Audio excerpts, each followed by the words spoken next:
అందరికీ నమస్కారం.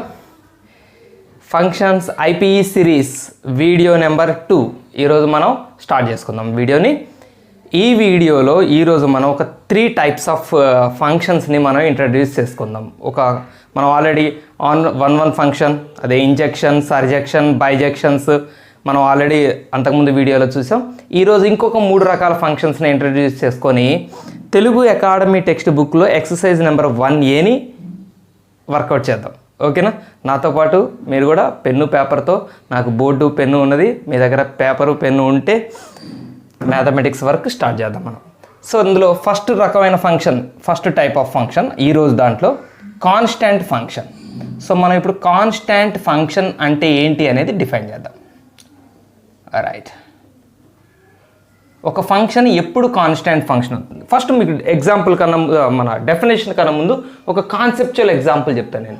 సో చూడండి, ఫంక్షన్లో మనకి డొమైన్ ఉంటుంది, కోడొమైన్ ఉంటుంది. డొమైన్ ఉంటుంది, కోడొమైన్ కూడా ఉంటుంది. డొమైన్లో మనకి ఎలిమెంట్స్ ఉంటాయి, కోడొమైన్లో ఎలిమెంట్స్ ఉంటాయి. ఫర్ ఎగ్జాంపుల్, డొమైన్లో మీరు ఏవైనా ఎలిమెంట్స్ తీసుకోండి, ఆల్ రియల్ నెంబర్స్ తీసుకోండి, ఆల్ న్యాచురల్ నెంబర్స్ తీసుకోండి, ఎనీ నెంబర్స్ తీసుకుందాం. మళ్ళీ let us take some examples. 2, 3, 5, 1.6 ఏదో ఎగ్జాంపుల్ కోసం -4 something like that.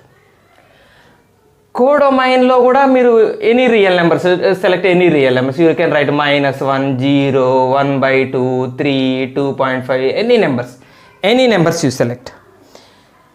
Suppose if all these elements, డొమైన్లో ఉన్న ఈ అన్ని ఎలిమెంట్స్కి ఒక్కొక్క ఎలిమెంట్కి ఇమేజ్ రాద్దాం. ఫర్ ఎగ్జాంపుల్ 2 యొక్క ఇమేజ్ 0. 2 యొక్క image 0. How do we write like this? Right that in symbolic way. f of 2 is equal to 0. 2 యొక్క ఇమేజ్ని 0 అంటాం. f of 2 0. సపోజ్ 3 యొక్క ఇమేజ్ కూడా 0నే. f of 3 is also 0.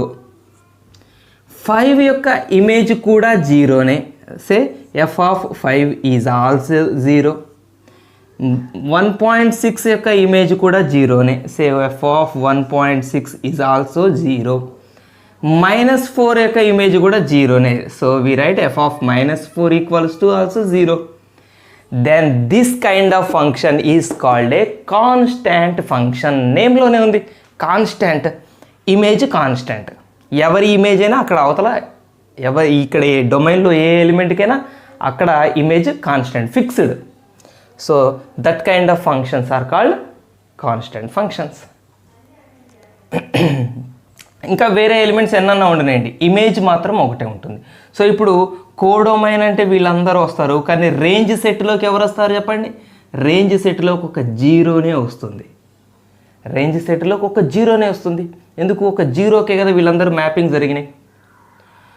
కాబట్టి రేంజ్ని మనం ఇందులో సింగిల్టన్ సెట్ అని కూడా అనొచ్చు. సింగిల్టన్ సెట్, ఒకటే ఒక ఎలిమెంట్ ఉంటే, ఒకటే ఒక నెంబర్ ఉంటే ఆ సెట్ని, ఈ సెట్ని ఏమంటారు?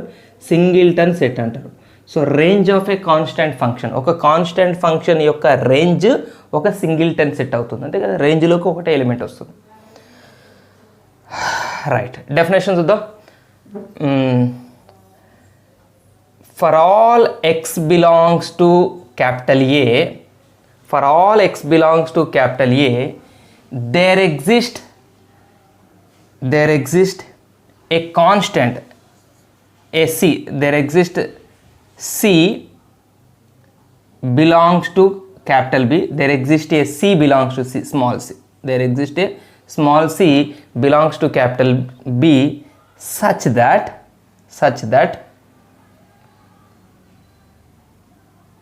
ఇక్కడ x, స్మాల్ x అన్నామా మనం, x అనుకుంటా, y a అనుకుంటే బాగుంటుంది. Okay, such that x, c belongs to f. Then f maps a to b is called a constant function. Constant function definition. ఓకేనా. మిమ్మల్ని అడిగితే 1 మార్క్ క్వశ్చన్స్లో డెఫినేషన్స్ కూడా అడగచ్చు. Constant function definition with example అడగచ్చు. So దీని meaning ఏంటి చూడండి, definition meaning ఏంటి చూడండి. For all x belongs to capital ఏ. మీకు ఇక్కడ నేను చెప్తున్న థీరమ్స్లో బాగా వాడతాం మనం ఈ సింబాలిక్ నోటేషన్స్. ఇక్కడ మీరు బాగా అలవాటు చేసుకోవాలి ఈ సింబల్స్ ఎక్కడ వాడాలి. For all x belongs to capital ఏ అన్నాం అంటే for all x belongs to capital A అంటే దాని అర్థం ఏంటి, క్యాపిటల్ ఏ బీలు అంటే ఇవి ఇక్కడ ఏ బి. ఇప్పుడు చెప్పండి, for all x belongs to capital A అంటే ఏలో ఉన్న ఏ అనే సెట్లో ఉండే అందరికీ, ఫర్ ఆల్ ఎక్స్ వీళ్ళందరి యొక్క రిప్రజెంటేటివ్, ఏలో చాలామంది ఉండనియండి, ఎంతమంది ఉండవు వాళ్ళందరికీ రిప్రజెంటేటివ్ ఎక్స్ తీసుకుందాం. అంటే ఎక్స్ అనేది ఇక్కడ ఒక సింగిల్ ఎలిమెంట్ కాదు, ఇది ఎక్స్ అనేది ఈ సెట్లో ఉండే ఎలిమెంట్స్ అందరి యొక్క రిప్రజెంటేటివ్. అందుకని ఫర్ ఆల్ ఇందులో ఉన్న సెట్లో ఉన్న ఎలిమెంట్స్ అన్నీ, ఏలో ఉన్న సెట్స్ ఎలిమెంట్స్ అన్నిటికీ దేర్ ఎగ్జిస్ట్. ఏలో ఉండే అన్ని ఎలిమెంట్స్కి దేర్ ఎగ్జిస్ట్ ఒకటి ఉంటుంది. ఏముంటుంది, there exist a c belongs to capital B. A there exist a కాదు, 1కి రిప్లేస్మెంట్ అనమాట. ఏ అనే ఆర్టికల్ పెట్టే, ఇక్కడ ఏ అనేది ఎలిమెంట్ కాదు. ఇంగ్లీష్ ఆల్ఫా ఆర్టికల్స్ అంటే ఏ అని దీనిలో ఆ ఏ అది అంటే ఏ అంటే 1 అని అర్థం. ఇక్కడ ఏ కింగ్, ఏ పెన్, ఒక పెన్ను, అట్లా ఆ టైప్ ఏ. ఇది అంత డీటెయిల్గా ఎక్స్ప్లెనేషన్ ఇవ్వాల్సి వస్తుంది ఎందుకంటే ఇక్కడ అన్ని మనం సీలు ఏలు వాడుతున్నాం. ఏ కూడా ఎలిమెంట్ ఎలా కలిసిపోతుందని డీటెయిల్ చెప్తున్నాను. ఇక్కడ ఏ అంటే ఒక అని అర్థం. So there exist a small c belongs to capital B. There exist a ఒక ఎలిమెంట్ స్మాల్ సి అనేది బిలో ఉంటుంది. అంటే ఇక్కడ సి అనేది వీళ్ళందరూ రిప్రజెంటేటివ్ కాదు, ఇక్కడ సి అనేది ఒక ఎలిమెంట్, ఒక్కటే ఒక ఎలిమెంట్. సి వీళ్ళందరూ రిప్రజెంటేటివ్ కాదు, సి అనేది ఒకటే ఒక ఎలిమెంట్ ఉంటుంది. ఇక్కడ రాదు. ఎక్స్ మాత్రం వీళ్ళందరి ఎలిమెంట్స్కి రిప్రజెంట్, అందుకని ఫర్ ఆల్ ఎక్స్ అన్నాం. ఇక్కడ ఫర్ ఆల్ సి అనలేదు మనం, అంటే సి అనేది ఒక్క ఎలిమెంట్ అనమాట. ఫర్ ఆల్ తీసేసాం, ఫర్ ఆల్ వాడలేదు అనుకోండి, అది ఒక ఎలిమెంట్ గురించి మాట్లాడుతున్నట్టు. ఇది ఫర్ ఆల్ పెట్టామనుకోండి, ఆ ఎలిమెంటు అందరి యొక్క రిప్రజెంటేటివ్ అని అర్థం. ఓకేనా, మళ్ళీ ఒకసారి క్లియర్ చూడండి. For all x belongs to capital A there exist, ఇందులో ఎవరు ఉంటారట, ఏ ఒక small c belongs to capital B. Capital బిలో ఒక ఎలిమెంట్ ఉంటుందట, వీళ్ళందరి కోసం ఒక ఎలిమెంట్ ఉంటుందట. ఎట్లా ఉంటుందట అంటే such that, this is such that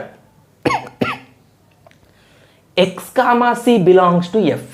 అంటే ఎక్స్ బదులు మీరు ఏ ఎలిమెంట్, వీళ్ళందరూ రిప్రజెంటేటివ్ కదా ఎక్స్. సో వీళ్ళు చాలా ఎలిమెంట్స్ ఉన్నారు, వాళ్ళల్లో ఒక ఎలిమెంట్ x1 అనుకుందాం, ఇంకొక ఎలిమెంట్ x2 అనుకుందాం, ఇంకొక ఎలిమెంట్ x3 అనుకుందాం. అంటే ఇప్పుడు x1కి ఇమేజ్ ఎవరు సి, 2కి ఇమేజ్ ఎవరు 0, 3కి ఇమేజ్ ఎవరు 0, అట్లాగా. x1కి ఇమేజ్ ఎవరు అంటే f ఆఫ్ x1 ఎవరు సి, f ఆఫ్ x2 ఎవరు సి. ఈ f of x1 is equal to సిని ఇంకో రకంగా మనం ఎలా రాస్తాం, x1 కామా సి అని కూడా రాస్తాం. x1 ఇది x1, ఇదేమో కామా x1 కామా సి అని రాస్తాం, ఆర్డర్డ్ పేర్. దీన్ని ఎలా రాస్తాం, x2 కామా సి అని రాస్తాం. సో ఈ ఆర్డర్డ్ పేర్స్ అన్నీ ఈ ఫంక్షన్కి సంబంధించినవే, ఈ ఆర్డర్డ్ పేరు ఈ ఫంక్షన్కి సంబంధించిందే. సో ఎక్స్ కామా సి అనే ఒక ఆర్డర్డ్ పేరు ఫంక్షన్కి సంబంధించింది అయినప్పుడు, ఈ ఆర్డర్డ్ పేరు ఫంక్షన్కి సంబంధించింది అయినప్పుడు ఆ ఫంక్షన్నే మనం కాన్స్టెంట్ ఫంక్షన్ అంటాం.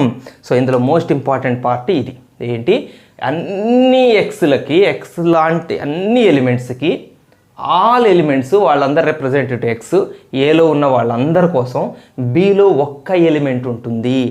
ఆ ఎలిమెంటు ఇమేజ్గా ఉంటుంది, ఎక్స్కి C image. X comma C అని రాసిన, f of x is equal to C అని రాసిన మీనింగ్ ఒకటే, ఎక్స్ యొక్క ఇమేజ్ సి, ఆ ఎక్స్ యొక్క ఇమేజ్ సి. ఆ ఎక్స్ అంటే ఇక్కడ ఒక ఎలిమెంట్, చాలా ఎలిమెంట్స్కి ఇమేజ్ సి ఉంటుంది. ఆ ఆర్డర్డ్ పేరు ఎఫ్లో ఉంటే ఆ ఎఫ్ని మనం కాన్స్టెంట్ ఫంక్షన్ అంటాం. ఓకే, క్లియరా కాన్స్టెంట్ ఫంక్షన్ డెఫినేషన్ అదే correct.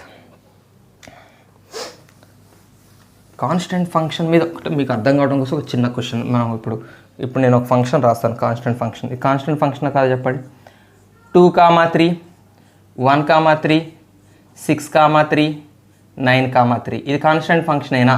Is this a constant function? Yes, this is a constant function. ఎందుకు? దీని డొమైన్ ఎలిమెంట్స్ ఏంటవి? 2, 1, 6, 9, 2, 1, 6, 9 ఇవి డొమైన్ ఎలిమెంట్స్. కోడొమైన్లో ఎలిమెంట్స్ మనకు తెలుసా? తెలియదు. కోడొమైన్లో ఎలిమెంట్స్ ఏముంటాయో తెలియదు, కానీ కోడొమైన్లో ఒక్క ఎలిమెంట్ మాత్రం 3 అనేది ఉంటుందని తెలుసు. ఇది రేంజ్ ఎలిమెంట్స్, ఇవి రేంజెస్. 2 యొక్క ఇమేజ్ 3, 1 యొక్క ఇమేజ్ 3, 2 యొక్క ఇమేజ్ 3, 1 యొక్క ఇమేజ్ 3, 6 యొక్క ఇమేజ్ 3, 9 యొక్క ఇమేజ్ 3. అంటే మిగిలినవి కూడా ఉండొచ్చు. కోడొమైన్ అనేది మనం చూడండి, ఫంక్షన్ మనం ఇలా రాసాము అంటే అందులో గుర్తుపెట్టుకోండి, ఇలా ఫంక్షన్ ఒకటి రాసాము అంటే ఈ ఫంక్షన్లో ఏమున్నాయి, ఆర్డర్డ్ పేర్స్ ఉన్నాయి. ఓకేనా? ఆర్డర్డ్ పేర్స్లో ఫస్ట్ ఎలిమెంట్స్ ఏమో డొమైన్ సెట్కి సంబంధించిన ఎలిమెంట్స్. చూడండి ఎన్ని ఆర్డర్డ్ పేర్స్ ఉన్నాయి, 1 2 3 4. 4 ఆర్డర్డ్ పేర్స్లో ఫస్ట్ ఎలిమెంట్స్ 2 1 6 9. ఫస్ట్ ఎలిమెంట్స్ అన్ని డొమైన్కి సంబంధించినవి. సెకండ్ ఎలిమెంట్స్ అన్ని కోడొమైన్ కాదు, రేంజ్కి సంబంధించినవి. అంటే కోడొమైన్లోని రేంజ్ ఎలిమెంట్స్. కోడొమైన్లో వేరే వాళ్ళు కూడా ఉండొచ్చు. ఇక్కడ కోడొమైన్ ఏంటిది మనకు కూడా తెలియదు, మెన్షన్ చేయలేదు, మనకు కూడా తెలియదు. ఇది కాన్స్టెంట్ ఫంక్షన్ అయినా ఎస్ కాన్స్టెంట్ ఫంక్షన్. ఇక్కడ వేరే వాళ్ళు ఉండనియండి, ఉండకపోతే మనకు సంబంధం లేదు కాబట్టి. సో కాన్స్టెంట్ ఫంక్షన్ ఎట్లా అడుగుతాడు చూడండి. F is a constant function. ఒక క్వశ్చన్ చెప్తాను, f is a constant function, right. F of 3 is equal to 3, f of 5 is equal to dash. చెప్పండి. F of 3 is equal to 3 అయితే f of 5 is equal to 5 రాస్తారా? 3a. ఎందుకు f is a constant function. F of 3 is equal to 3 అంటే అర్థం ఏంటి, 3 domain element అనమాట. డొమైన్లో 3 ఉంది, ఆ 3కి ఇమేజ్ ఎవరున్నారు, 3నే ఉంది. 3కి ఇమేజ్ 3 అనే ఎలిమెంట్కి 3 అనే ఎలిమెంటే ఇమేజ్గా ఉంది. అందుకని F of 3 is equal to 3 రాసాం. మరి 5 అనే ఎలిమెంట్కి ఎవరు ఇమేజ్ ఉండాలి, 3నే ఉండాలి. మరి ఇది కాన్స్టెంట్ ఫంక్షన్ అవ్వాలంటే ఎవరికైనా ఇమేజ్ 3నే ఉండాలి. ఓకేనా? This is constant function, right. Constant function యొక్క రేంజ్ ఒక singleton set.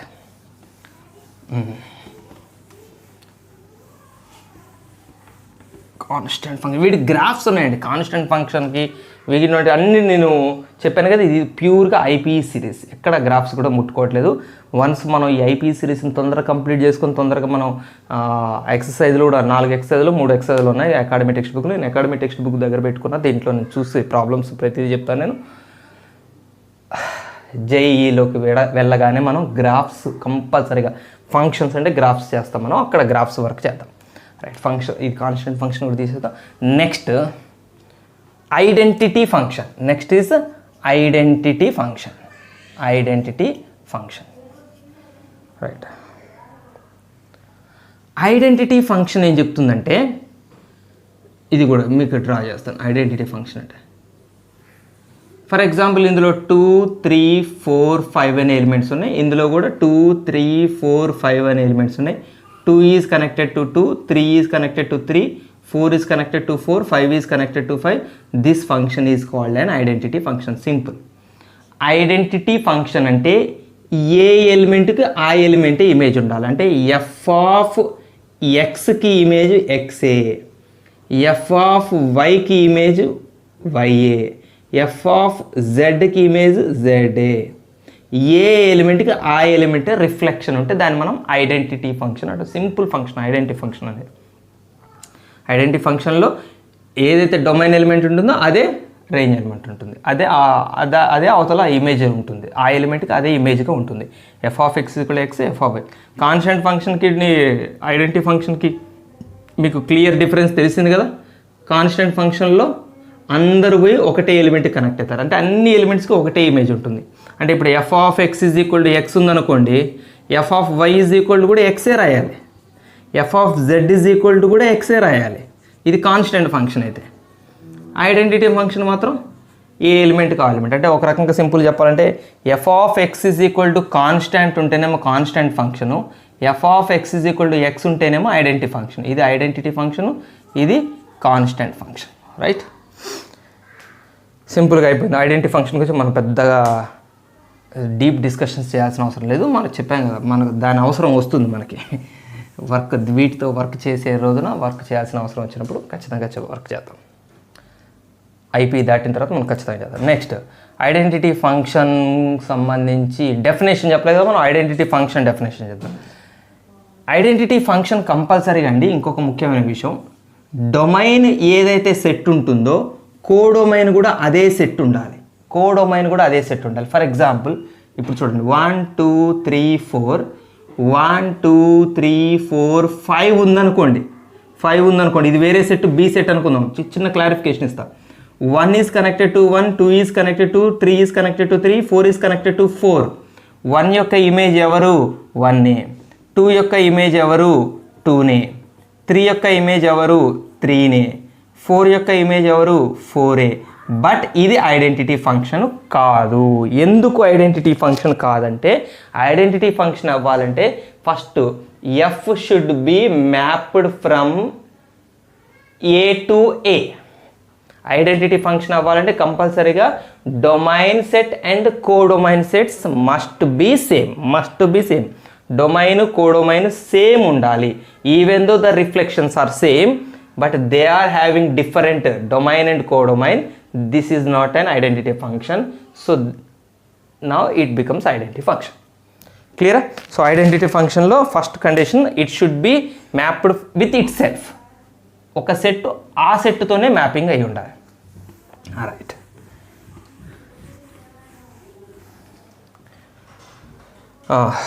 F maps A to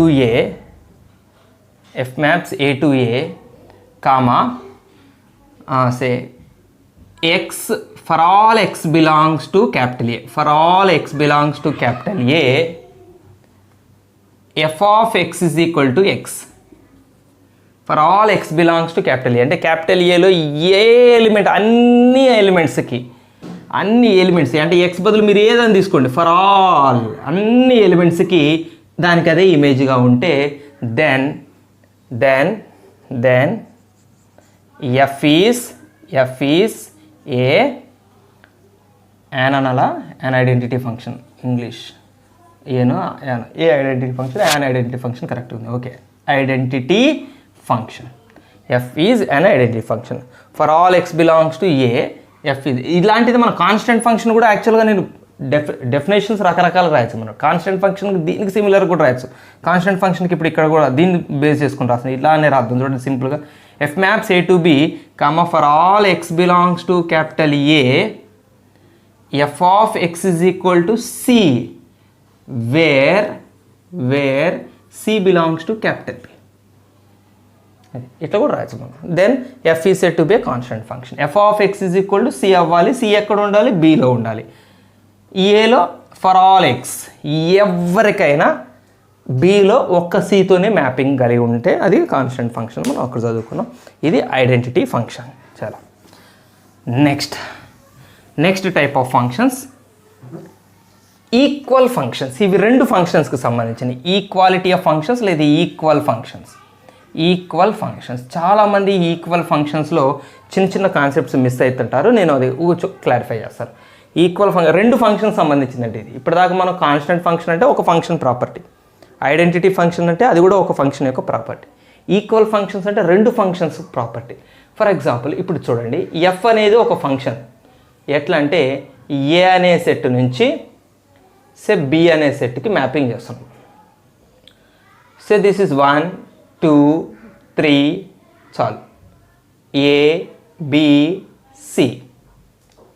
అచ్చా, 1 is mapped with A, 2 is mapped with B, 3 is mapped with C. This is the function f అనేది function. నేను ఇంకొక function తీసుకుంటే ఆ function పేరు జీలో కూడా ఒక రెండు సెట్స్ ఉన్నాయి. ఆ రెండు సెట్స్లో మొదటి సెట్ ఏనే, అంటే ఇదే సెట్ 1 2 3నే తీసుకోవాలి. 1 2 3. రెండవ సెట్ సి, బి కాదు సి, ఇది వేరే సెట్. ఇందులో A B C D 4 elements ఉన్నాయి. Again the mapping is 1 to A, 2 to B, 3 to C. Now the question is, are the functions f and g are same? F జీలు ఇద్దరు equal functions అవుతారా? F అనే function A నుంచి బికి, g అనే function A నుంచి సికి. ఈ ఫంక్షన్స్ ఈక్వల్ ఫంక్షన్స్ అవుతాయా? Yes, they will be. They are equal functions. ఇప్పుడు ఎఫ్ అనే ఫంక్షన్, జీ అనే ఫంక్షన్ ఎగ్జాక్ట్లీ ఈక్వల్ ఫంక్షన్స్. ఇక్కడ ఈ పాయింట్ దగ్గర చాలామంది మధ్య కాంట్రవర్సీలు ఉన్నాయి. ఈవెన్ సమ్ ఫ్యాకల్టీ మరి ఓకే మంచిగా నాలెడ్జబుల్ పర్సన్స్కి ఇది క్లారిఫైడ్ విషయం అనుకోండి. సరే, ఇంకా ఎవరికైనా డౌట్ ఉంటే అది కూడా మన వల్ల కొంత క్లారిఫై చేసినట్టు ఉంటుంది.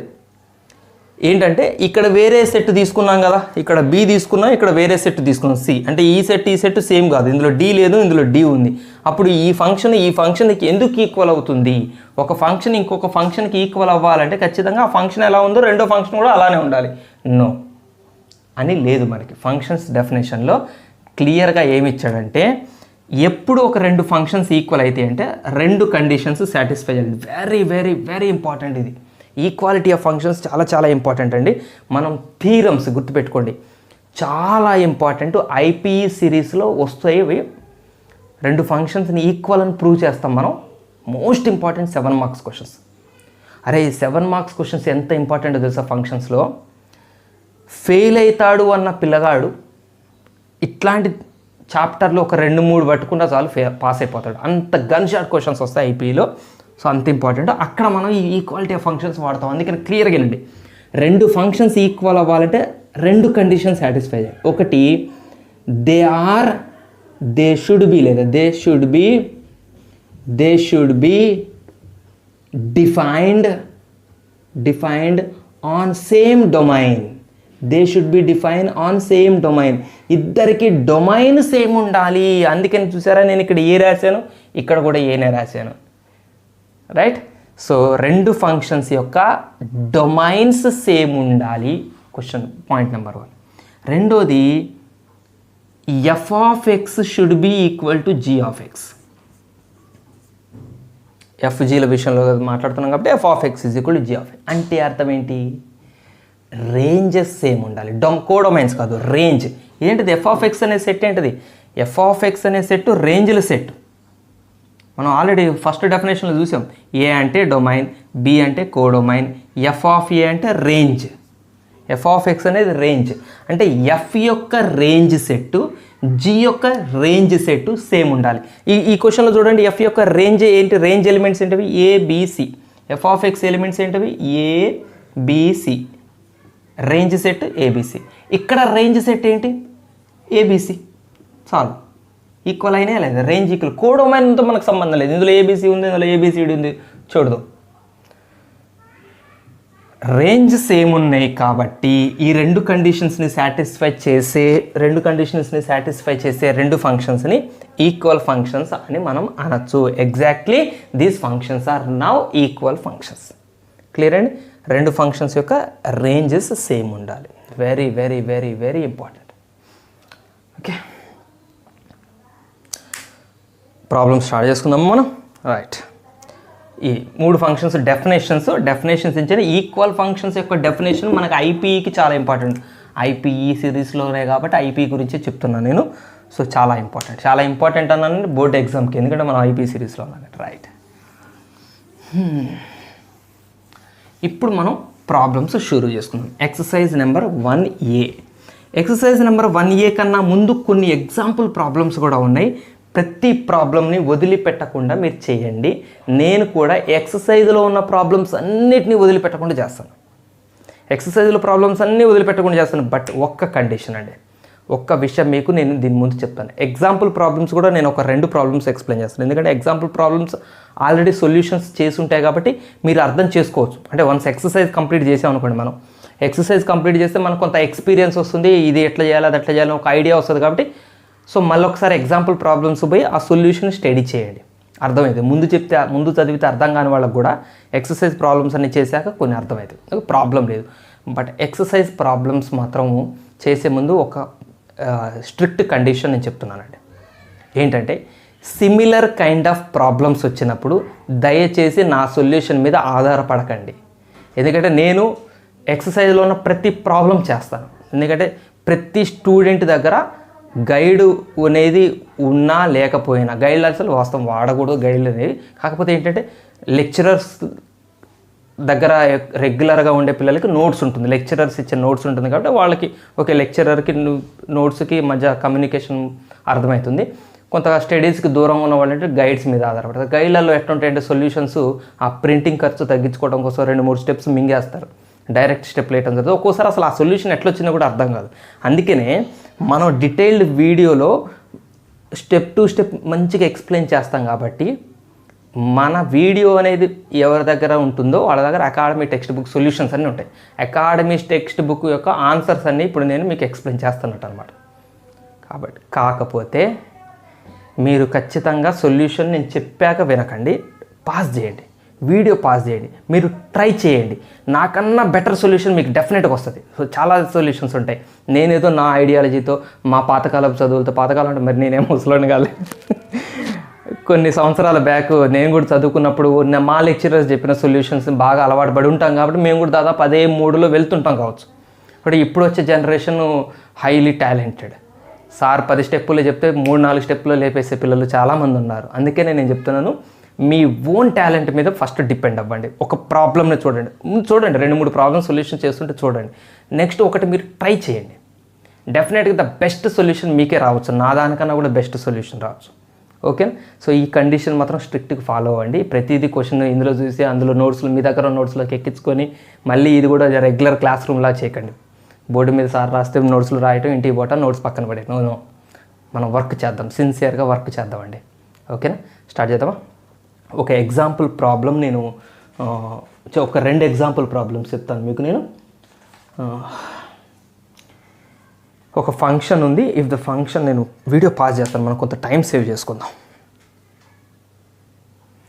ఓకే, ఇది ఎగ్జాంపుల్ ప్రాబ్లం నెంబర్ 2 అండి. ఇది ఎగ్జాంపుల్ ప్రాబ్లం 2 అని ఎగ్జాంపుల్స్లో నేను బాగా ఇంపార్టెంట్వి రిపీటెడ్గా, అంటే ఇంతకుముందు ఎప్పుడైనా పబ్లిక్ ఎగ్జామ్లో అడిగినవి ఉంటే నేను అవి సెలెక్ట్ చేస్తున్నాను. రిమైనింగ్ జనరల్గా వీటి సొల్యూషన్ కూడా ఉంటుంది కాబట్టి మీకు అసలు ఇవి కూడా అవసరం లేదు. బట్ నేను ఒకసారి ఎక్స్ప్లెయిన్ చేస్తాను. ఈ మోడల్ ప్రాబ్లమ్స్ మనకి ఎక్సర్సైజ్లో కూడా ఉన్నాయి. If the function f is defined by, ఒక ఫంక్షన్ ఇలా డిఫైన్ చేశాడండి. ఏంటిది ఇదంతా ఏంటిది? కొత్తగా ఈ ప్రాబ్లం చూసే వాళ్ళకైతే భయం వేస్తుంది కూడా ఒక్కోసారి. ఇది చూస్తేనే భయం వేస్తుంది. చాలా simple question, very very simple question. మీరు అస్సలు వరీ అవ్వాల్సిన క్వశ్చనే లేదు. రైట్, ఏంటంటే ఇదొక్కటే చూడండి, ఇదొక్కటే వదిలిపెట్టి ఇదొక్కటి చూడండి. F of x is equal to 3x-2 అంటే అర్థం ఏంటి? X domain element, 3x-2 codomain element. X domain element, 3x-2 codomain element. F of x is equal to x² - 2 కూడా కావచ్చు. అంటే ఎక్స్ డొమైన్ ఎలిమెంట్గానే ఉండొచ్చు. ఎక్స్ ఇక్కడ పెడదాం, ఎక్స్ డొమైన్ ఎలిమెంట్గానే ఉండొచ్చు. కోడొమైన్గా x² - 2 ఎలిమెంట్స్ కూడా ఉండొచ్చు. అదే ఎక్స్కి 2x+1 కూడా ఉండొచ్చు. అంటే దీని అర్థం ఏంటంటే డొమైన్ని విడదీశాడు. అంటే ఎక్స్ ఇది చూడండి, గ్రేటర్ దాన్ 3 అంటే 3 కన్నా పెద్ద నెంబర్స్ తీసుకుంటే, అంటే ఎక్స్ 3 కన్నా పెద్ద నెంబర్స్ తీసుకుంటే ఇందులో ఆ వాల్యూ సబ్స్టిట్యూట్ చేస్తే కోడొమైన్ ఎలిమెంట్స్ వస్తాయి, రేంజ్ ఎలిమెంట్స్ వస్తాయి మీకు. ఇప్పుడు ఫర్ ఎగ్జాంపుల్ ఎక్స్ 3 కన్నా పెద్ద నెంబర్ ఒకటి చెప్పండి, 4. ఎక్స్ వాల్యూ 4 అనుకోండి. ఫర్ ఎగ్జాంపుల్ ఎక్స్ వాల్యూ 4 తీసుకున్నాం. ఏదో ఒక నెంబర్ సెలెక్ట్ చేయండి. మీరు 4 సెలెక్ట్ చేశారు. 4 అంటే ఈ 4ని ఇందులో సబ్స్టిట్యూట్ చేయాలా, ఇందులో సబ్స్టిట్యూట్ చేయాలా, ఇందులో సబ్స్టిట్యూట్ చేయాలా? సో 4 అనేది ఈ 3 కండిషన్స్లో దేనికి సంబంధించింది? దీనికా? ఒకసారి వీటిని అర్థం చేసుకోండి. ఇక్కడేమో ఎక్స్ 3 కన్నా పెద్ద నెంబర్లు, ఇక్కడేమో ఎక్స్ -2 నుండి +2 వరకు ఇంక్లూడింగ్ -2 2 అంటే -2 -1 మధ్యలో డెసిమల్ నెంబర్స్ పాయింట్లు అన్నీ -2 నుంచి 2 వరకు ఇక మధ్యలో ఉండేవన్నీ. ఇదేమో -3 కన్నా చిన్న నెంబర్లు. ఇప్పుడు మీరు సెలెక్ట్ చేసుకున్న 4 అనేది మరి -3 కన్నా చిన్నదా? ఈ మధ్యలో ఉంటుందా? ఇది. కాబట్టి మీరు సెలెక్ట్ చేసుకున్న 4ని ఇందులో సబ్స్టిట్యూట్ చేయాలి. 4 3s are 12 -2. 12 - 2 అంటే ఎంత? 10. అంటే 10 అనే ఎలిమెంట్. అంటే 4 ఎవరికి మ్యాపింగ్? 10కి మ్యాపింగ్. అంటే మీకు ఇక్కడ చూపిస్తాను. 4 యొక్క ఇమేజ్ ఎవరు? 10. ఇట్లా ఇందులో 4 ఉంది. ఇందులో చాలా ఎలిమెంట్స్ ఉంటాయి. ఫర్ ఎగ్జాంపుల్ ఇందులో నేను ర్యాండమ్గా -1.5 తీసుకుంటాను. దీని ఇమేజ్ ఎవరో చెప్పండి. -1.5కి ఇమేజ్ ఎవరు? -1.5కి ఇక్కడ ఇమేజ్ ఎవరు? అంటే -1.5 మరి ఇందులో సబ్స్టిట్యూట్ చేయాలా, ఇందులో సబ్స్టిట్యూట్ చేయాలా? మీరు చూసుకోండి. -1.5 ఈ 3 కండిషన్స్లో ఎక్కడ వర్తిస్తుంది? -1.5 అనేది 3 కన్నా పెద్దదా? ఎక్స్ 3 కన్నా పెద్దదైనప్పుడు ఇది తీసుకోవాలి. ఇది 3 కన్నా పెద్దది కాదు. -3 కన్నా చిన్నదైనప్పుడు, ఎక్స్ -3 కన్నా చిన్నదైనప్పుడు ఇది తీసుకోవాలి. ఇది -3 కన్నా చిన్నది కాదు. -3 కన్నా నెంబర్ లైన్లో మీకు తెలుసు కదా, -3 కన్నా చిన్నవంటే ఇటు ఉంటాయి, -4 -5 అటు ఉంటాయి. సో -3 కన్నా పెద్దది. సో -1.5 ఎక్కడ ఉంటుంది? ఎస్, ఈ రేంజ్లో ఉంటుంది. -2 నుంచి 2 వరకు మధ్యలో ఉంటుంది. ఇక్కడెక్కడో ఉంటుంది -1.5, అంతే కదా. ఇది -1 అనుకోండి, ఇది -1.5. సో -1.5 అనేది ఈ డొమైన్కి సంబంధించింది. అంటే ఇప్పుడు -1.5ని ఎక్కడ పెట్టాలి, ఇందులో సబ్స్టిట్యూట్ చేయాలి. సబ్స్టిట్యూట్ చేసి అనుకోండి -1.5 హోల్ స్క్వేర్ ఎంత అవుతుంది, 2.25 అవుతుంది. -2 0.25 అంతేనా, 2.25 - 2 అంటే 0.25 అనేది దీని ఇమేజ్. అట్లా మీరు ఏ నెంబర్ అయినా తీసుకోండి, దాని ఇమేజ్ ఎట్లా కనుక్కోవాలి అంటే ఇక్కడ ఆ నెంబరు ఈ మూడిట్లో దేనికి సంబంధించింది అనేది చూసుకొని సబ్స్టిట్యూట్ చేయాలి. అట్లా ఇగో నేను ఇప్పుడు 4కి ఇమేజ్ ఎట్లా రాశానో, -1.5కి ఇమేజ్ ఎట్లా రాశానో, మిమ్మల్ని కొన్ని ఇమేజ్లు అడిగాడు, అంతే సింపుల్. ఆల్రెడీ 4ది నేను చేసేసాను. 4కి ఇమేజ్ ఎవరు, f(4) ఎవరు, అంతేగా. 4కి 10 అంటే దీన్ని రాసేది మనం ఇట్లనే కదా, f(4) = 10 అనే కదా రాసేది. సో ఆల్రెడీ f(4) అయిపోయింది. సో మిగిలిన మనం నీట్గా చేద్దాం, కొన్ని చేద్దాం. రైట్. అండ్ ఇంకొక విషయం, రియల్ నెంబర్స్ అనలేదు కాబట్టి ఓకే సరిపోయింది. రియల్ నెంబర్స్ అనలేదు కదా, వీటిని డొమైన్ కోడొమైన్లని డిఫైన్ చేయలేదు కాబట్టి ఓకే, దాన్ని వదిలేసేయండి. స్టార్ట్ చేద్దాం. f(4) అంటే ఇప్పుడు మనం 4ని ఎందులో సబ్స్టిట్యూట్ చేయాలి, 4 అనేది 3 కన్నా పెద్దది కాబట్టి 3 × 4 - 2 12 - 2 10 అయిపోయింది. f(2.5) ఇప్పుడు చెప్పండి 2.5 దేనికి సంబంధించింది, దీనికా 2.5 అనేది ఇదేంటిది 3 కన్నా పెద్దది అంటే 2.5 ఇక్కడికి రాదు. ఇదేంటిది -2 నుంచి 2 వరకే అంటే 2.5 ఇందులోకి రాదు కదా, 2.5 ఇందులోకి కూడా రాదు, 2 తర్వాత ఉంటుంది 2.5, ఈ మధ్యలో ఉండదు. ఇదేంటిది -3 కన్నా చిన్నవి అంటే -4 -5 -6 అంటే 2.5 ఇక్కడ కూడా రావు. అంటే 2.5 అనేది ఈ 3 డొమైన్లలో ఎక్కడా లేదు కాబట్టి దీనికి ఆన్సరు నాట్ డిఫైన్డ్ లేదా డజంట్ ఎగ్జిస్ట్ అన్నాడు. డజంట్ ఎగ్జిస్ట్, దీనికి ఇమేజ్ లేదు. f(2.5కి ఇమేజ్ ఉండదు, 2.5 అనేది ఎక్కడ డొమైన్లో లేదు కదా, కాబట్టి ఇది డజంట్ ఎగ్జిస్ట్, దాని వాల్యూ ఉండదు. నెక్స్ట్ f(-2) అంటే -2 దీనికి సంబంధించింది ఇక క్లియర్గా ఉంది కదా, -2 నుంచి 2 వరకు, -2 కూడా ఉంది కదా ఇక్కడ. సో -2 కాబట్టి తీసుకుంది, ఇందులో సబ్స్టిట్యూట్ చేయాలి. -2 హోల్ స్క్వేర్ -2 4 - 2 2 జాగ్రత్త, -2 హోల్ స్క్వేర్ మళ్ళీ -4 రాశారు. f(-4) అంటే -3 కన్నా చిన్నది కదా, x -3 కన్నా చిన్నది అయితే ఇది తీసుకోవాలి. ఇది -3 కన్నా చిన్నదే కదా, -3 కన్నా చిన్నది కాబట్టి ఇక్కడ సబ్స్టిట్యూట్ చేయండి. 2 × -4 + 1 -8 + 1 -7. ఇక మీరు చేసేచ్చు f(0) అంటే దీనికి సంబంధించింది, ఇందులో సబ్స్టిట్యూట్ చేయండి. f(-7) అంటే -3 కన్నా చిన్నది, ఇక -7 -3 కన్నా చిన్న నెంబర్ కాబట్టి ఇక్కడ సబ్స్టిట్యూట్ చేయాలి. -7ని మీకు రేంజ్ వస్తుంది. ఓకేనా, సింపుల్గా ఉంది ప్రాబ్లం. ఇంకొక ఎగ్జాంపుల్ ప్రాబ్లం చేద్దాం, పాజ్ చేసి క్వశ్చన్ రాదు. ఓకే చలో, example number 7. If f maps R to R is defined as f(x + y) = f(x + f(y). So ఇది ఒక కండిషన్, ఫంక్షన్కి సంబంధించిన ఒక కండిషన్స్. ఇట్లాంటి కండిషన్స్తో మనకి చాలా ప్రాబ్లమ్స్ ఉన్నాయి, చాలా మోడల్స్ ఉన్నాయి కాబట్టి మనం చాలా జాగ్రత్త చేద్దాం ఇది.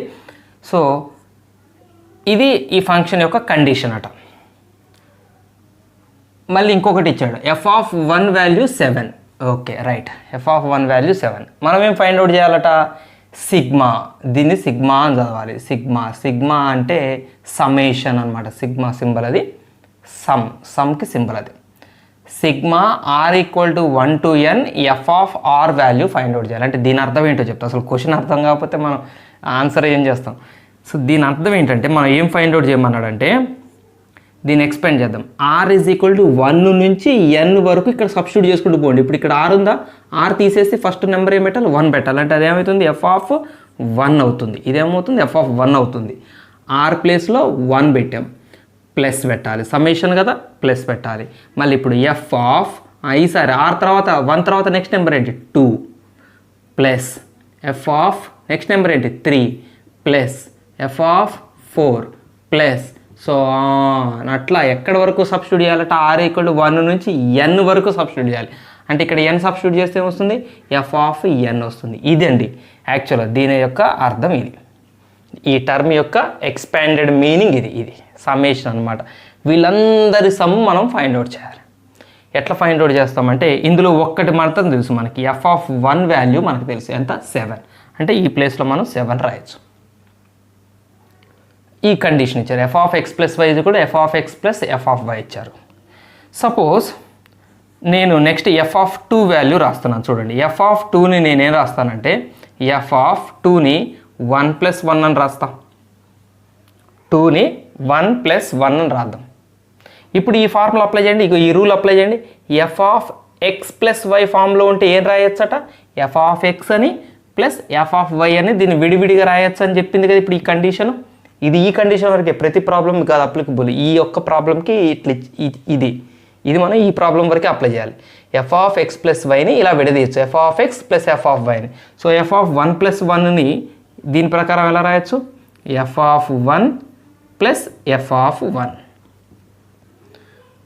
f(1 + f(1)ని మనం కలిపి ఏం రాద్దాం, 2 × f(1). దాన్ని మనం ఏమని రాద్దాం, 2 × 7. అంతేనా? f(1) అంటే ఏంటి, 7 కదా. f(1) అంటే 7. రైట్. నెక్స్ట్ f(3)ని రాస్తాను. చూడండి, నేను f(3)ని ఏం రాస్తానంటే f(2 + 1) అని రాస్తా. f(2 + 1) అని రాస్తా. 2 + 1 అని ఇప్పుడు మనం విడదీసి ఏం చేద్దాము, f(2 + f(1) అని సపరేట్ రాయొచ్చు కదా ఇప్పుడు మన కండిషన్ ప్రకారం 2 + 1ని. రైట్. f(2) అంటే ఎంత వచ్చిందండి మనకి ఇక్కడ, 2 × 7 = 14 వచ్చింది. f(1) అంటే ఎంత, 7 అంటే 21. 21 అంటే 3 × 7 = కదా. అట్లా రాద్దాం, మనకు ఉపయోగపడుతుంది. చూడండి, f(2) అంటే ఎంత, f(2) అంటే ఇదే కదా. f(2) అంటే లాస్ట్ ఆన్సర్ 14 వచ్చింది. 2 × 7 = 14 ప్లస్ f(1) అంటే 7, 21. 21ని 3 × 7 రాశాను. అట్లా ఫర్ ఎగ్జాంపుల్ ఒక f(4) రాస్తానండి. f(4) అంటే f(3 + 1) అయితే 2 + 2 రాయొచ్చు. ఎట్లా రాయొచ్చు, 2 తెలుసు కదా మనకి, 2 + 2 రాయొచ్చు, 3 + 1 రాద్దాం. సో అప్పుడు f(3 + f(1) సపరేట్ రాస్తే f(3) ఎంత వచ్చింది, 21 + 7 28. 28 అంటే 4 × 7 = 28. సో ఇప్పుడు మనకు క్లారిటీ వచ్చింది. చూడండి, f(1) అంటే ఎంత, ఇక్కడ రాస్తున్నాను, నేను చిన్నగా రాస్తున్నాను, ఇక్కడ రాస్తున్నాను. f(1) అంటే ఎంత వచ్చింది, ఎంత ఇచ్చారు, 7. మనకి ఇది డైరెక్ట్ క్వశ్చన్లో ఇచ్చారు. ఈ 7ని కూడా నేను ఎలా రాస్తానంటే 1 × 7 అని రాస్తాను, తప్పేం లేదు కదా. 1 × 7 ప్లస్ f(2) అంటే ఎంత వచ్చింది, 2 × 7 ప్లస్ f(3) అంటే ఎంత వచ్చింది, 3 × 7. నేను రాసినట్టు ఇలా మీరు మధ్యలో కొట్టేసి రాయకండి, మీరు కింద రాయండి, మనకు బోర్డు సరిపోదు కాబట్టి అక్కడ రాస్తాను. f(4) అంటే ఎంత వచ్చింది, 4 × 7. అరే గమ్మత్తు ఉన్న చూడండి, 1 × 7, 2 × 7, 3 × 7, 4 × 7 అంటే ఫస్ట్ దానికి 1 × 7, సెకండ్ దానికి 2 × 7, థర్డ్ దానికి 3 × 7, ఫోర్త్ దానికి 4 × 7, అట్లా రాసుకుంటూ పోతే nth దానికి ఏమొస్తుంది, n × 7 వస్తుంది. అంతే కదా, nth దానికి n × 7 వస్తుంది. సో అన్నిటిలో 7 ఉంది కదా, వీటన్నిటిలో 7 ఉంది. సో నేనేం చేస్తానంటే ఇక్కడ రాస్తున్నాను, 7 కామన్ తీస్తాను. 7 కామన్ తీస్తాను. 7 కామన్ తీస్తే ఇప్పుడు ఫస్ట్ టర్మ్లో ఏం మిగులుతుంది, 1 మిగులుతుంది. సెకండ్ టర్మ్లో ఏం మిగులుతుంది, 2 మిగులుతుంది. 7 కామన్ వచ్చింది కదా, 2 మిగులుతుంది. థర్డ్ టర్మ్లో ఏం మిగులుతుంది, 3 మిగులుతుంది. అట్లా సో ఆన్ లాస్ట్ nth టర్మ్లో ఏం మిగులుతుంది, n మిగులుతుంది. That equals to 7 × 1 + 2 + 3 + so on plus n, sum of first n natural numbers, n × n + 1/2. This is the answer for the given question.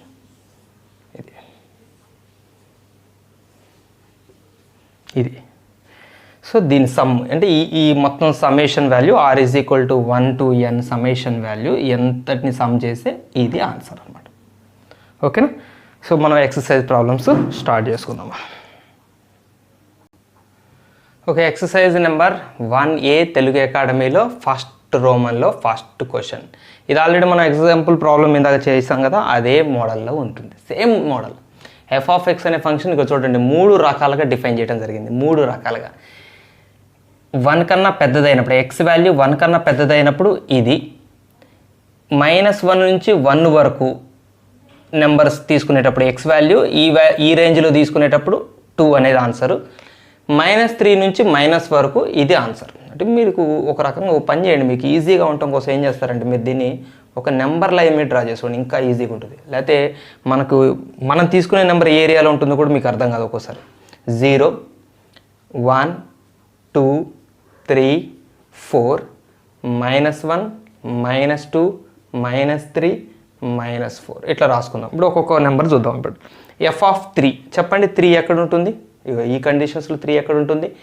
x greater than 1, 1 కన్నా పెద్దదైన numbers అన్నిటికీ ఇది మనం తీసుకోవాల్సింది. 3 అనేది 1 కన్నా పెద్దది కాబట్టి మనం ఈ మూడిట్లో తీసుకోవాల్సింది ఏంటి? ఫంక్షను, రేంజ్ ఫంక్షన్ x+2ని తీసుకోవాలి. ఎందుకు x+2ని? x 1 కన్నా పెద్దదిగా ఉన్నప్పుడు ఇది తీసుకోవాలి. మరి ఇది 1 కన్నా పెద్దదే కదా, సో ఆన్సర్ ఏం రాస్తా చెప్పండి. ఇక్కడ 3 సబ్స్టిట్యూట్ చేయండి. 3 + 2 ఆన్సర్ 5 అయిపోయింది. Next f(0). 0 ఎక్కడ ఉంటుంది చెప్పండి? -1కి 1కి మధ్యలో ఉంటుంది, అంతే కదా. ఇక్కడ నుంచి ఇక్కడ వరకు ఉంటుంది. -1కి 1కి మధ్యలో ఉంటుంది 0. సో 0 అనేది దీనికి సంబంధించింది. గుర్తుపట్టారా? f(x) = 2 ఒక కాన్స్టెంట్ ఫంక్షన్. యువతల ఒక కాన్స్టెంట్ ఉంటే కాన్స్టెంట్ ఫంక్షన్ కదా. అంటే f(x) = 2 అంటే అర్థం ఏంటి? ఇది కాన్స్టెంట్ ఫంక్షన్. x బదులు మీరు ఏ నెంబర్ అని పెట్టండి. f(1) పెట్టండి, 2నే ఇమేజ్. f(x) బదులు 3 పెట్టండి, ఇమేజ్ 2నే. ఇమేజ్ మారదు ఇక్కడ. అంటే మీరు సబ్స్టిట్యూట్ చేయడానికి ఇక్కడ ఫంక్షన్స్ ఏం లేవు కదా. f(10) చెప్పండి, 2నే. Constant function. f(x) = C form కదా ఇది. f(x) = C form. ఇక్కడ C అంటే 2 అనమాట. కాబట్టి f(0) కూడా 2నే. ఇమేజ్ అయితే 2నే.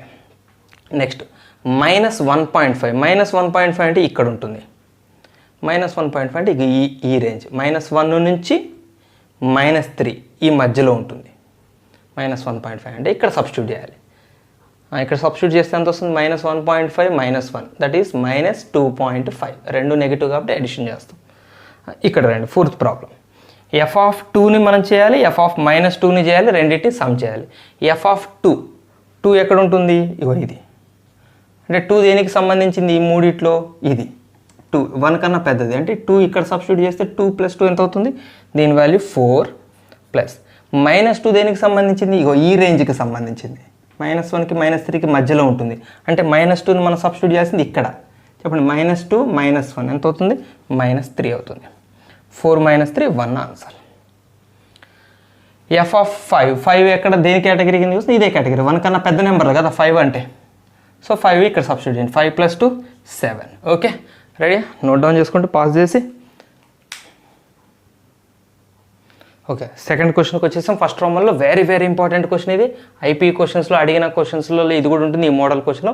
సో చూడండి, ఇక్కడ మనకు ఒక ఫంక్షన్ ఇచ్చాడు. ఫంక్షన్ ఈ ఫామ్ ఇది. ఫంక్షన్ ఇట్లా డిఫైన్ చేయబడింది. f(x) = x³ - 1/x³ అనేది ఫంక్షన్.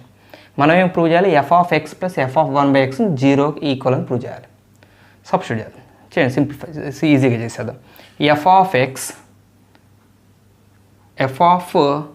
అంటే రాసేద్దాం. f(x) అనే ఫంక్షన్ రాసేద్దాం డైరెక్ట్గా. x³ - 1/x³. చలో, f(x) అంటే f(x³). f(x) అంటే దాని ఫంక్షన్ రాశాను. f(1/x) అంటే అర్థం ఏంటి? f(x)లో 1/x పెట్టడం. అంటే ఇక్కడ x దగ్గర 1/x రాయాలి. అంటే 1/x³ - 1/1/x³. అంతే కదా. ఇప్పుడు మనం 2 అంటే 2 సబ్స్టిట్యూట్ చేయమా x దగ్గర? f(x) అంటే ఇదైనప్పుడు f(2) అంటే ఏం రాస్తాం?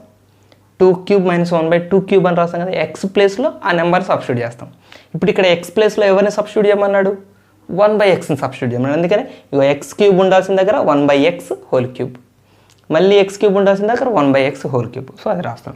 So 1/x³ - 1/1/x³. దీన్ని సింప్లిఫై చేస్తే మనకి 0 రావాలని ప్రూవ్ చేయాలి మనం. Right, x³ - 1/x³ plus 1/x. Okay, ఎవరికైనా తెలియకపోతే ఇప్పుడైనా తెలుసుకోండి.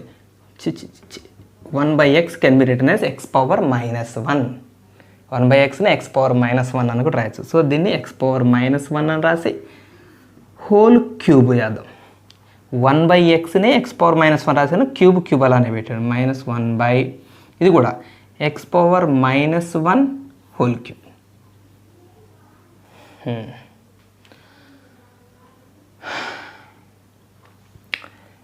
x³ - 1/x³ -1 అని మనం అనవసరంగా రాసినట్టున్నాం, మళ్ళీ కొంచెం ప్రొలాంగ్ అవుతుంది.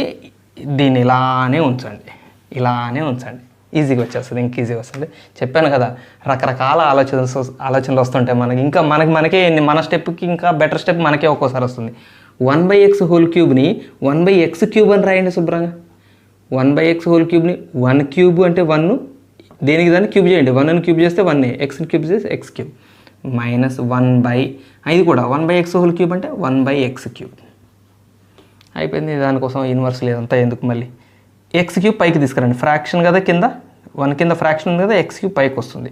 సో 1/x³ -x³ ఈ పైకి వస్తుంది, 1 ఉంది కాబట్టి 1 × x³ cancel, x³ -x³ -1/x³ +1/x³ total cancel, answer 0. చలో pass and note down. Right, third problem కొద్దిగా ట్రిగనామెట్రీకి టచ్ అయ్యి ఉన్న ప్రాబ్లము, అయినా కూడా మనం చాలా ఈజీగా చేసేద్దాం. మీకు నేను క్వశ్చన్ అంతా రాస్తున్నానండి, ఎందుకంటే ఒకవేళ మీ ఎవరి దగ్గర టెక్స్ట్ బుక్ లేకపోతే క్వశ్చన్ అంతా మీకు డీటెయిల్గా ఉంటుంది. మీ దగ్గర టెక్స్ట్ బుక్స్ లేకపోయినా, మీరు రాసుకున్న నోట్ బుక్స్ లేకపోయినా, సెల్ ఫోన్ అయితే ఖచ్చితంగా ఉంటుంది. మొబైల్ ఫోన్ అయితే ఎక్కడ పోగొట్టుకోరు, ఖచ్చితంగా దాచిపెట్టుకుంటారు. మొబైల్ ఫోన్ ఉంటే అందులో యూట్యూబ్ ఉంటే అందులో నేను ఉంటాను కాబట్టి మీకు మీ టెక్స్ట్ బుక్ ఉన్నట్టే, మీ నోట్ బుక్ ఉన్నట్టే, వీటికి సొల్యూషన్స్ కూడా చేస్తున్నాం కాబట్టి. Right, f of tan θ = cos 2θ అని మనం ప్రూవ్ చేయాలి. ఇది ప్రూవ్ చేయాలి. షో దట్ మనకి ఇచ్చిన కండిషన్ ఏంటి, f of x = 1 - x² / 1 + x². ప్రతి ప్రాబ్లం టచ్ చేస్తాను, ప్రతి ప్రాబ్లం చేస్తాను నేను.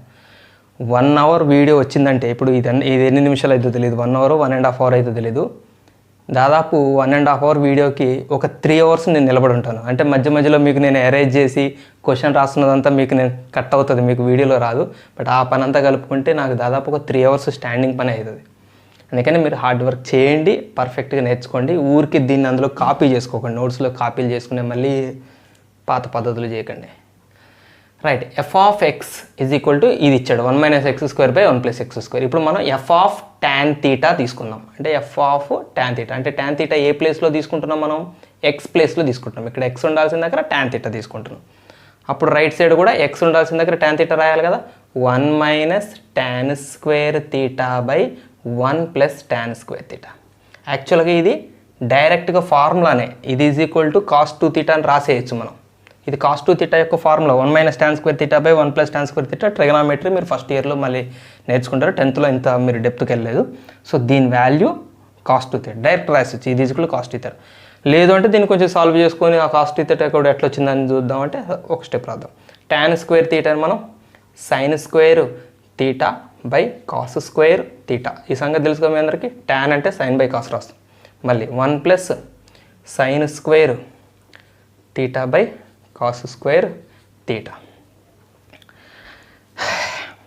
cos² θ 1s are cos² θ minus sin² θ by cos² θ. LCM చేశాను, మళ్ళీ ఏం చేశాను అనుకున్నారు, ఇది ఎల్సిఎం, ఇది ఇక్కడ ఇంటూ చేసాం, మళ్ళీ cos² θ. చిన్న విషయాలు ఎందుకు చెప్తున్నా నేను, నాకు తెలుసు, కొంతమందికి కూడా తెలుసు, వాళ్ళ మనసుకు కూడా తెలుసు. ఎందుకంటే అవి కూడా కన్ఫ్యూజ్ అయ్యి ప్రాబ్లమ్స్ పోగొట్టుకునే వాళ్ళు నా ఫ్రెండ్స్ చాలామంది ఉన్నారు, నాకు తెలుసు. cos² θ 1s are cos² θ plus sin² θ by cos² θ. ఇది క్యాన్సిల్ చేయొచ్చండి, cos² θ క్యాన్సిల్ చేయొచ్చు. sin² θ ప్లస్ cos² θ, ఇది ఐడెంటిటీ 1, దీని వాల్యూ 1 అయిపోయింది. సో ఇది కూడా 1, ఇది క్యాన్సిల్ మొత్తం అన్నీ పోయినాయి, ఒక్క ఈ న్యూమరేటర్ మిగిలింది. ఇక cos² θ మైనస్ sin² θ యొక్క ఫార్ములా cos 2θ. మళ్ళీ ఇది cos 2θ ఎట్లా వచ్చిందని అడగండి. cos 2θ మనకి దానికి కూడా ఫార్ములా డెరివేషన్లోని cos of a + b formula, మళ్ళీ వెనక్కి పోయి అదంతా ఎందుకు, అసలు ఇక్కడే cos 2θ రాయొచ్చు. మీరు నేర్చుకోండి, 1 - tan² θ / 1 + tan² θ ఫంక్షన్స్లో నేర్చుకోండి. ట్రైగనామెట్రీ కన్నా ఫంక్షన్స్లోని ఫస్ట్ ట్రైగనామెట్రీ ఫార్ములా నేర్చుకోండి. లేదు అంటే ఇక్కడ చూసాను cos² θ మైనస్ sin² θ ఫార్ములా కూడా cos 2θ. డెరివేషన్స్ ఉన్నాయి, cos ఆఫ్ a + b నుంచి మనం దాన్ని అప్టైన్ చేస్తాం. ఓకేనా, నెక్స్ట్ క్వశ్చన్ తొందరగా. ఫస్ట్ రోమన్లో 4th క్వశ్చన్కి వచ్చేసాం. ఇది కూడా ఇంపార్టెంట్ క్వశ్చన్స్ లిస్ట్లో ఉంటుంది, ఖచ్చితంగా సాల్వ్ చేద్దాం. చాలా బాగుంటాయి. కొద్దిగా ప్రాబ్లం ఎక్కడ వస్తుందంటే కాన్సెప్ట్స్లో రాదు, సబ్స్టిట్యూషన్స్లో రాదు, మన సోదర సోదరీమణులకి, నా ఫ్రెండ్స్, నా బెస్ట్ ఫ్రెండ్స్కి, ప్రియమైన మిత్రులకి, నా మంచి స్టూడెంట్స్కి ఎక్కడ ప్రాబ్లం వస్తుందంటే ఎడిషన్స్, సబ్ట్రాక్షన్స్, క్యాన్సిలేషన్స్. ఎక్కడ రాదు. నా మాట కనెక్ట్ అయిన వాళ్ళందరూ ఖచ్చితంగా ఆమోదించాలి. ఇది ఎక్కడ ప్రాబ్లం. చాలామందికి ఎల్సిఎం, ఇంకా దారుణంగా చెప్పాలంటే ఎల్సిఎం. అవి కూడా చిన్న చిన్న అవసరం వచ్చినప్పుడు నేను కూడా ఎక్స్ప్లెయిన్ చేసుకుంటూనే పోతాను. సో మనం ఇది తీసుకొని దీన్ని తీసుకురావాలి. షో దట్ కదా, అంటే ఇది తీసుకుందాం మనం, ఆన్సర్ ఇది రావాలి, మనం ఇది తీసుకుందాం. So F of 2x/1+x². ఒక విషయం గుర్తుపెట్టుకోండి, ఇక్కడ మనకి ఎఫ్ ఆఫ్ ఎక్స్ అని ఒక ఫంక్షన్ ఇచ్చి ఎఫ్ ఆఫ్ సంథింగ్ అని ఇచ్చాడంటే అర్థం ఏంటి? ఇదంతా ఎవరి ప్లేస్లో ఇచ్చినట్టు ఇక్కడ ఎక్స్ ఉండాల్సిన ప్లేస్లో ఇదంతా ఉంది. ఇప్పుడు మంచిగా చూడండి, ఇక్కడ ఎక్స్ ఉండాలి, ఆ ఎక్స్ ప్లేస్లో ఇది ఎవరో మొత్తం టర్మ్ ఉంది. అంటే ఇప్పుడు మనం రైట్ సైడ్ కూడా ఏం చేయాలి? ఇగో ఇక్కడ ఎక్స్ ఉందా, ఈ ఒక్క ఎక్స్ ప్లేస్లో ఇదంతా ఇక్కడ పెట్టాలి. కింద కూడా ఎక్స్ ఉందా, ఈ ఒక్క ఎక్స్ ప్లేస్లో ఇదంతా తీసుకొచ్చి ఇక్కడ పెట్టాలి. అంటే ఇప్పుడు ఈ ప్రాబ్లం ఏమవుతుంది? log ఆఫ్ మాడ్యులస్ 1+x రాయొద్దు, ఎక్స్ బదులు కదా, మనం ఎక్స్ బదులు ఇది ఇచ్చాడు కాబట్టి దీన్నే రాయాలి.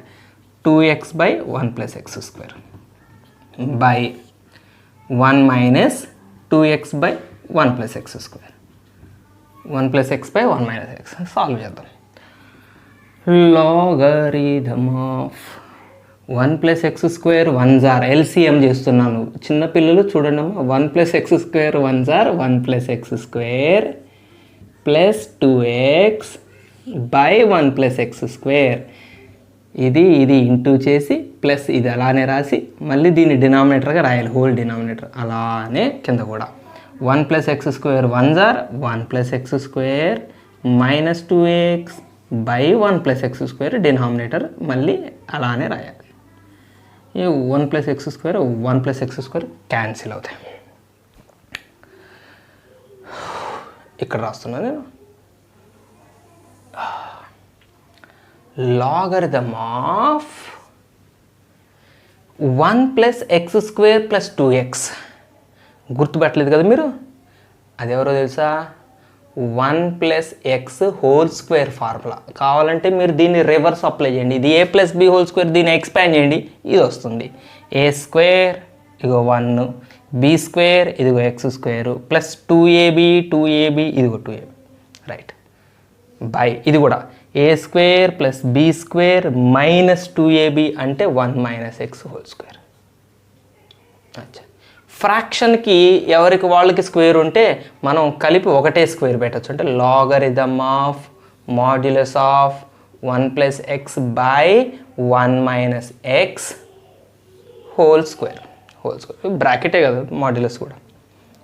పాజిటివ్ తీసుకోవాలి, నెగిటివ్ ఇచ్చినా పాజిటివ్ ఇచ్చినా పాజిటివ్. మాడ్యులస్ అంటే మళ్ళీ మీరు కన్ఫ్యూజ్ అవ్వాల్సిన అవసరం లేదండి.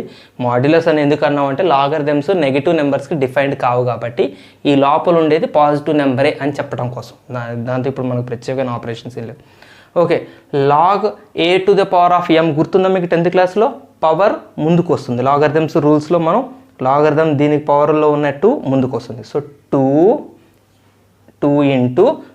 ఇంటూ మనం ఏం రాయాలి? లాగ్ ఆఫ్ 1+x/1 - x రాస్తాం. స్క్వేర్ లేకుండా ఇది రాస్తాం.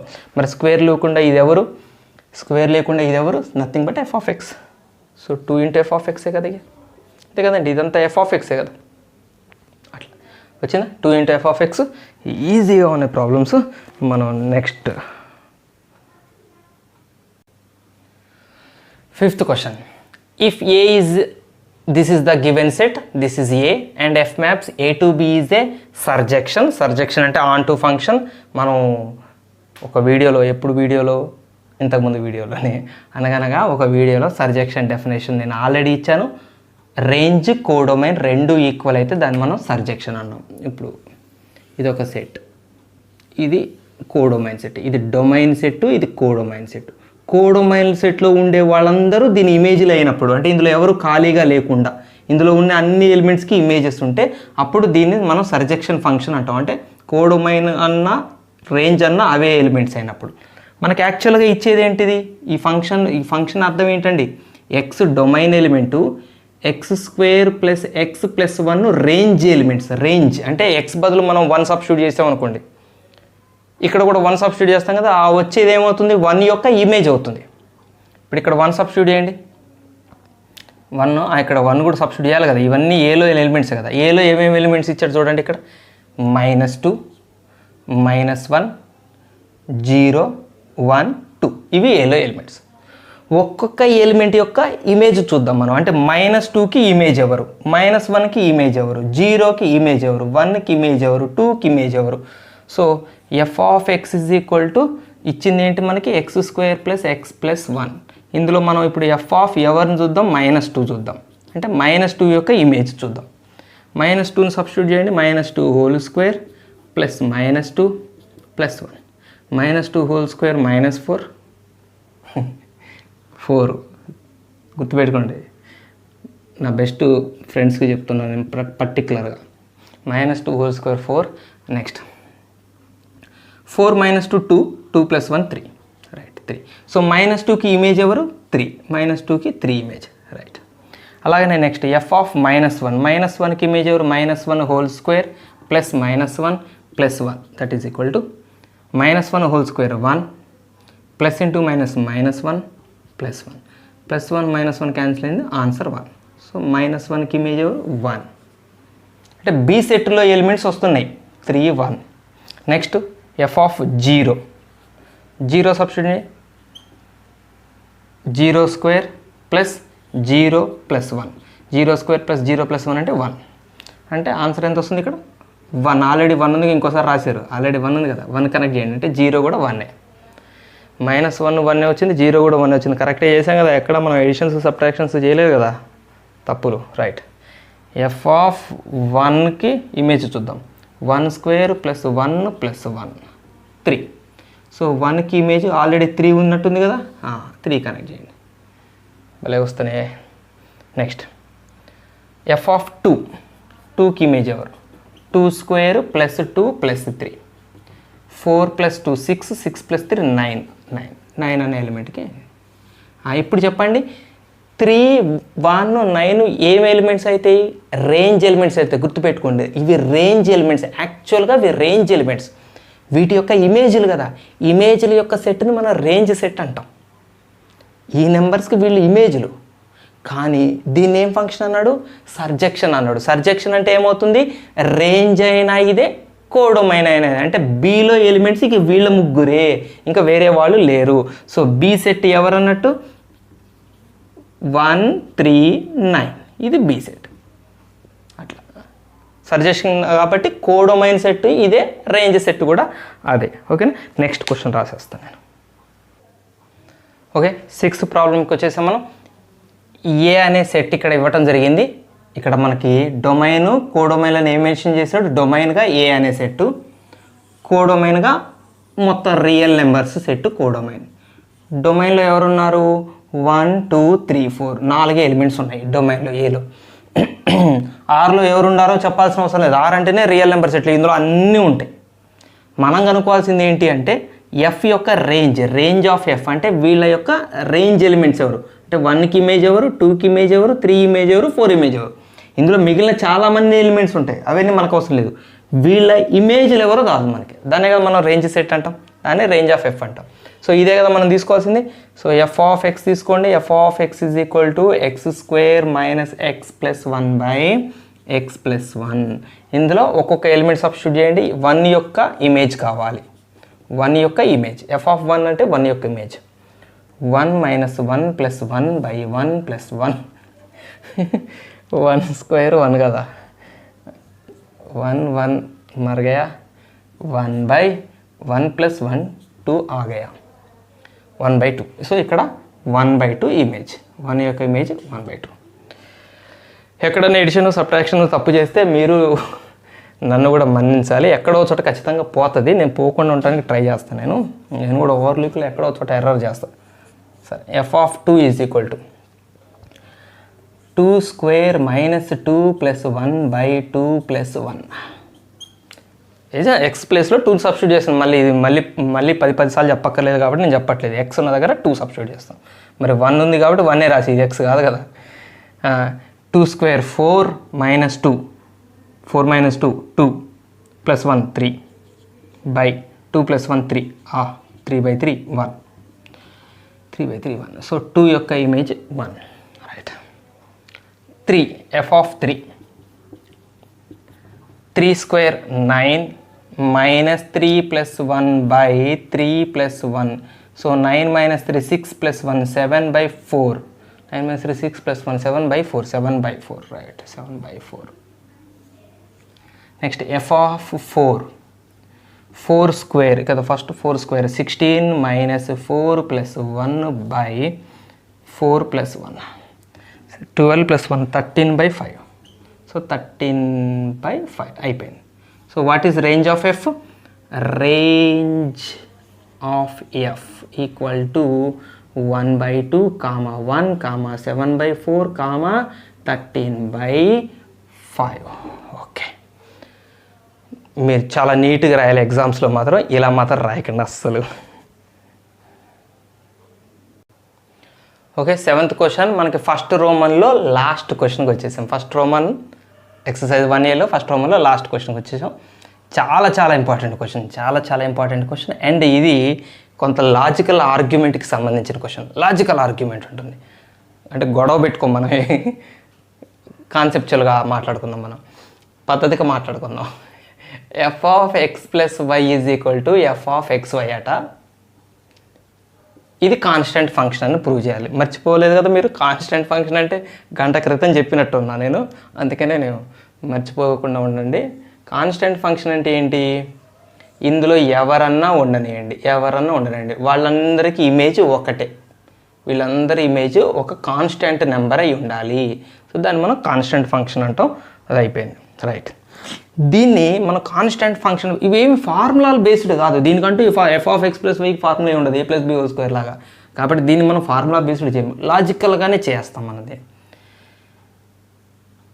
అక్కడ మీరేం చేస్తారంటే, suppose put y is equal to 0. వైని 0 అనుకుందాం, ఎందుకంటే ఎక్స్ కామా వైలో ఎన్ని రియల్ నెంబర్స్ అన్నాడు కదా, వైని 0 అనుకుందాం. 0 కూడా అవ్వచ్చు కదా. సో ఇప్పుడు y 0 అయితే ఈ ఈక్వేషన్ ఏమవుతుంది చెప్పండి? ఎఫ్ ఆఫ్ ఎక్స్ ప్లస్ 0 అంటే x, f of x is equal to f of x into y 0 అంతే కదా. ఎక్స్ ఇంటూ 0 అయిపోయింది, కాన్స్టెంట్ ఫంక్షన్ ప్రూవ్ అయింది. అట్లంటే నాకు తెలుసు రిఫ్లెక్షన్స్ ఎట్లుంటాయి. F of x is equal to f of 0. నేను అన్నది ఇది మనం లాజికల్ ఆర్గ్యుమెంట్ చేయాలన్నాం కదా, అది ఇక్కడ చేస్తాం మనం. అంటే నా ఆర్గ్యుమెంట్ని మీరు సాటిస్ఫై అవుతారో లేదో నాకు తెలియదు, సాటిస్ఫై అయ్యే ఆర్గ్యుమెంట్ నేను చేయడానికి ట్రై చేస్తాను. ఇది ఎట్లా ఫంక్షన్ అయింది, కాన్స్టెంట్ ఫంక్షన్ ఎట్లా అయింది అంటే, ఇక్కడ విషయం ఏంటంటే అండి, మనకు చూడండి ఈ ఫంక్షన్లో ఇప్పుడు మనం డొమైన్ రియల్ నెంబర్స్ గుర్తుపెట్టుకోండి. ఏం మెన్షన్ చేయాలి, ఇక్కడ ఇచ్చాడు కదా ఎక్స్ వైలు రియల్ నెంబర్స్ అన్నాడు కదా. సో రియల్ నెంబర్స్ అనుకుందామండి, తీసేద్దాం, యారోలు గీసాం కదా. రియల్ నెంబర్స్ అంటే డొమైన్లో అన్ని రియల్ నెంబర్సే, కోడొమైన్లో అన్ని రియల్ నెంబర్సే. అచ్చా ఇక్కడ చూడండి, ఇందులో ఎన్నో ఎలిమెంట్స్ ఉంటాయి, అందులో 0 కూడా ఉంటుంది అంతే కదా. ఇందులో రియల్ నెంబర్స్లో ఎన్నో ఎలిమెంట్స్ ఉంటాయి, అందులో 0 కూడా ఉంటుంది. ఎఫ్ ఆఫ్ 0 అంటే అర్థం ఏంటి? 0 యొక్క ఇమేజ్. ఫర్ ఎగ్జాంపుల్ 0 యొక్క ఇమేజ్ ఇక్కడ ఎవరినో సమ్ కే అనుకుందాం. ఇందులో ఎన్నో ఎలిమెంట్స్ ఉంటాయి కదా, అందులో ఎవరో 0 యొక్క ఇమేజ్ అనుకుందాం. అది ఓకే కాదు, అది 0K, అది ఓకే అనుకున్నారు. 0కి ఇమేజ్ కే అనుకుందాం. అంటే ఎఫ్ ఆఫ్ 0 అంటే 0 యొక్క ఇమేజ్ ఎవరు? కే. ఇక్కడ మనకేమొచ్చింది? F of x f of 0కి సమానం అని వచ్చింది. దాని అర్థం ఏంటి? ఎఫ్ ఆఫ్ ఎక్స్ కూడా కే అన్నట్టే కదా. ఎఫ్ ఆఫ్ 0 అంటే కే అయింది కదా. అంటే 0 యొక్క ఇమేజ్లే ఎక్స్ యొక్క ఇమేజ్లు అంతే కదా. దీని అర్థం ఎఫ్ ఆఫ్ 0 అంటే 0 యొక్క ఇమేజ్లు కదా.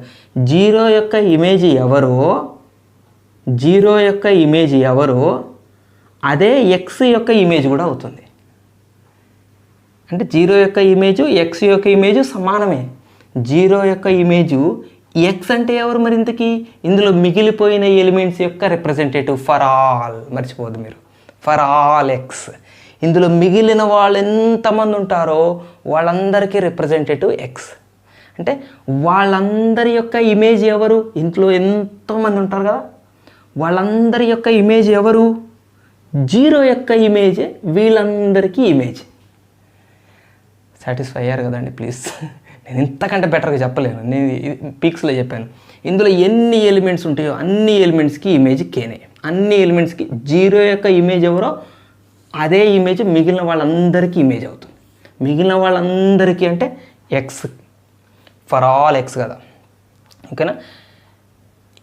0 యొక్క ఇమేజ్ ఎవరో అదే సమానం, ఎవరికి సమానం అవుతుంది, మిగిలిన ఎక్స్ల అందరి యొక్క ఇమేజ్లకి 0 యొక్క ఇమేజ్ అవుతుంది. మిగిలిన ఎక్స్ల అందరి యొక్క ఇమేజ్ 0 యొక్క ఇమేజ్ అవుతుంది. అట్లా ఇది కాన్స్టెంట్ ఫంక్షన్. దేర్ఫోర్ ఇక్కడ ఇది అసలు therefore f is a constant function, రాసి f is a constant function. అట్లా వచ్చింది ఆర్గ్యుమెంట్, ఓకే. సో యాక్చువల్గా ఎక్సర్సైజ్ 1Aని నేను సింగిల్ వీడియోలో కంప్లీట్ చేద్దాం అనుకున్నాను. మ్యాథమెటిక్స్ అంత ఈజీ కాదు, రెండో పార్ట్ చేద్దాం మనం ఇంకొక నెక్స్ట్ వీడియోలో. సెకండ్ రోమన్ థర్డ్ రోమన్ కలిపి ప్రతి ప్రాబ్లం టచ్ చేయాల్సి వస్తుంది కాబట్టి అప్పటికి నేను పాస్ చేస్తూ నేను నిలబడ్డ ఒక 2.5 hours దాకా, 1 hour వీడియో అయినా కూడా. బట్ ఇంకా నాకు కొంత టైం కావాలి. ఇంకొక వీడియోలో నేను మిగిలిన పార్ట్స్ని కంప్లీట్ చేస్తాను, ఓకేనా. అప్పటి వరకు వీటిని మళ్ళీ ఒకసారి ప్రాక్టీస్ చేసి ఒకసారి చేసి పక్కన పడేయకుండా. అంతవరకు బాయ్, జై హింద్.